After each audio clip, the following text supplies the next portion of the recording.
it's not a big step from Sabbatarianism to temperance, if you will.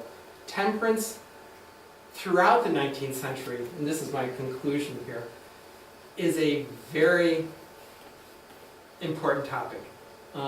Substance abuse, especially alcohol, primarily alcohol, the quantities of alcohol that were consumed in places like Port Byron would impress us, I'll just say that. And it was an issue. So throughout the 19th century, there's all sorts of attempts to control that flow of liquor, if you will. In religion, there's the whole debate about sacramental wine, and I mean, it gets that finely honed. Here in the town of Mentz, it comes to basically a conclusion in 1909. Oh, and this is the Erie House, okay, with its wonderful, lager beer awning that we've replicated out on the Erie House today. So it's a bar, a saloon. Probably did a lot to service the Italian immigrant community circa 1908, 1909. But in 1909, Mentz and several other towns in Cuyahoga County go dry. Mr. Bandetto had tried to squeak through in earlier years by calling himself a hotel. For a few years, if you were a hotel, you could still serve alcohol. But in 1909, no more alcohol in the town. And I bet you a lot of people in Mentz were thinking of Mr. Bandetto when they cast their vote, actually. Montezuma, the town of Montezuma, never goes dry. I won't follow up that remark with any comment, but Mr. Bandetto moves across the town line and sets up shop over there, where he remains for a number of years.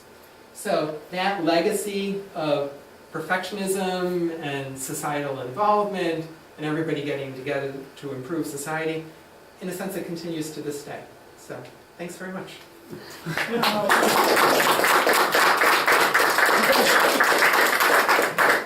My apologies if I offended anybody. You were fine. Also, History's history. yeah. I shortcutted a lot of stuff. So I would love to give a discussion of masonry. That's really a neat topic. Any of those. And I didn't even touch women's rights. Okay? That seemed like a bridge too far to me tonight. So, The beginning of your talk, you talked about the top piece of the stonework. yes. And you made a point of that, but then you didn't go into that. Were those pieces were they moved? What's And the lock, important about and the that lock. lock? You never told about the top piece, you said. The I top think. piece, you made a point of saying that, and then you didn't go into what that was Let's important. see if I can go back to that. I don't know how to work this.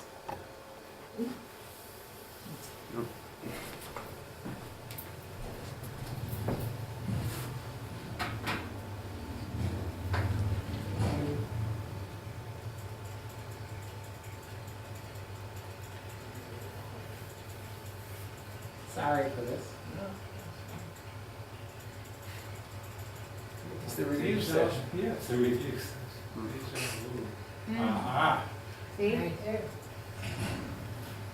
Okay, so in 1853, the chamber of Lock 52 is this.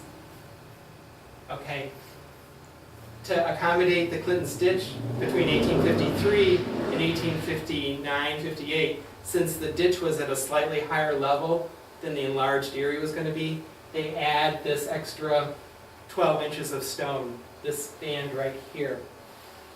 Then in the 1890s, to create the depth of 9 feet, instead of digging down, which had its own complexities here, they go up by adding another layer.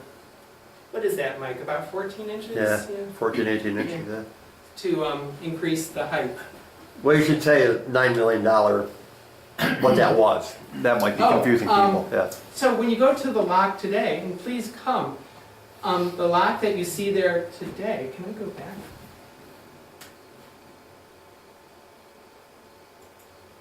You would think I'd know how to do this. Okay. There are several stages to Lock 52. When it's first built, it's just this. This lengthened part is added later. It's just these two chambers, and it's to the height that I showed you just a moment ago. So the canal then is to accommodate traffic that's 7 feet deep and a prism that's 70 feet across. The Clinton's ditch was 40 feet across and 4 feet deep. One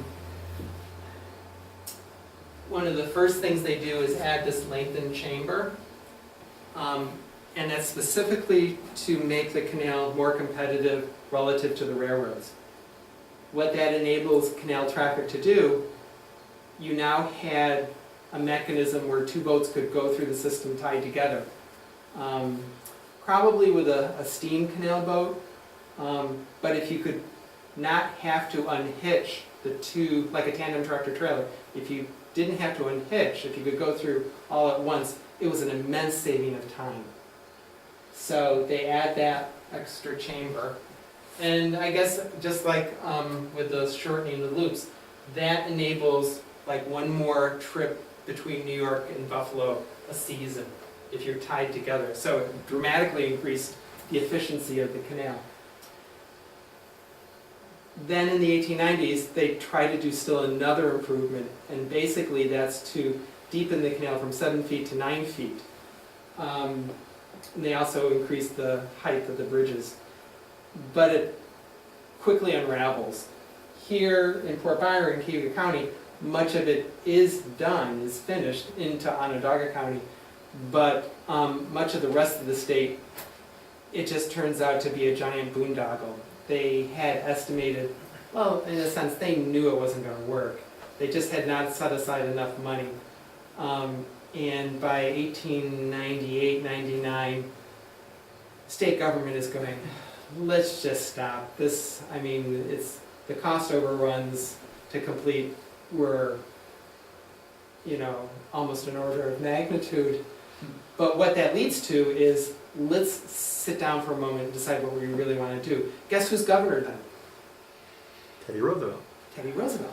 Okay, so there's still this sense that we need a publicly controlled way of getting stuff from the Midwest to the seaboard that's independent of the railroad monopolies. TR did not like the railroad monopolies. He wanted, I mean, his favorite expression is a level playing field, a fair playing field. So he, in a sense, kicks the can, gets the ball going, whatever you want to say, that leads to the barge canal that gets underway in 1903. So if you want, you could say the $9 million improvement, the 1896 improvement, really continues, if you will, to the barge canal. And that's when they completely abandoned this lot by, what, 1918? Yeah. And they relocated into the Seneca River. Did that answer your question? Thank you. Okay, probably much longer than it needed to be. So, other questions? Hi. Hi, Thank you for volunteering at the visitor center. anytime. Mary and Mike have a great book that gave cursory mention to Bethel Missionary Yes, Society. yes. Oh, it's a great story. I'm trying to find more information because. Oh, you're the person. Yes, yes. Oh, okay.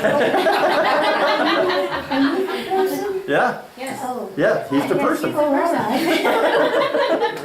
We suddenly connect. Never mind. Mike is the great switchboard of upstate New York historians. So, there is, I mean, they published a magazine, a periodical. There aren't many copies, and I don't know if it's available online yet. I have, well, there is a set at the New York State Library, but it's a wonderful, wonderful source to read, because it goes into very graphic descriptions of the life of the boat people. Yes, that's, So Carol Sheriff in her books, yes. she cites that. Mhm. Um, That's where she picked up on it. That's why she wanted to know more about it. Right, and I gave that to, I mean, Carol was in Albany when she was doing that. I remember bringing her these books. on the Bethel Society. The Bethel Society was a missionary group to improve the lives, the Christian lives of canal workers. There's also another great book, 5 Years, what is it, 5 Years on the Canal? It's a missionary's account Oh, I did too. done in the 1840s, which I'll send you the link, okay? good. Eaton, I think it is, but it's also a very good description of the plight from this Christian missionaries' point of view, of the degraded life of canal drivers, and I mean, they were drinking and going to bawdy houses, and you know, and that was a bad time. Having a wonderful time. So, I'm sorry, I shouldn't say what. A lot of them were orphans. And that's one of the main points in that book, is that many of them are orphans, Yeah. right? I don't mean to take your time. Many of these canal drivers, well, there's a great example from the 1855 census. You saw I used that earlier. Kirkville, New York. You know where Kirkville is, out near Green Lakes? There was a residence in there that housed, I forget the number, but say 40 canal drivers. And their ages are from 8 to 18, you know, plus or minus. Half of them are from a foreign country, are from like Europe. Germany, Irish, French. The other half, in the column that says place of birth, it just says unknown. Okay, so these kids, they got lost early. So, and I can't make any funny remark about that. So, Any other questions? just with orphans, also remember in that, I should have put this, there's so much more I could have talked about.